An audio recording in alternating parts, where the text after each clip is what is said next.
और अब कुछ कोरोना की बात करें तो वैक्सीनेशन और एहतियात के साथ पाकिस्तान में कोरोना के वार कमजोर पड़ने लगे हैं। गुज़िश्ता 24 घंटों के दौरान मुल्क भर में कोरोना से मजीद 46 अफराद इंतकाल कर गए।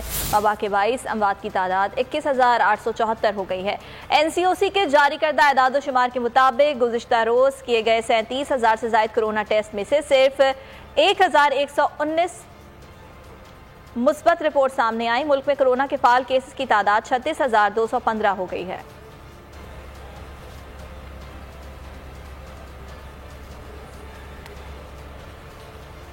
आपको कोरोना के हवाले से आगाह कर रहे हैं। वैक्सीनेशन और एहतियात के साथ पाकिस्तान में कोरोना के वार कमजोर पड़ने लगे हैं और गुज़िश्ता 24 घंटों की अगर बात की जाए तो मुल्क भर में कोरोना से मजीद 46 अफराद इंतकाल कर गए, जबकि वबा के 22 अमवात की तादाद 21,874 हो गई है। NCOC की जानिब से जो एदाद शुमार जारी किए गए हैं उसके मुताबिक गुज़िश्ता रोज किए गए 37,000 से ज्यादा कोरोना टेस्ट में से सिर्फ 1,119 मुस्बत केसेस रिपोर्ट किए गए।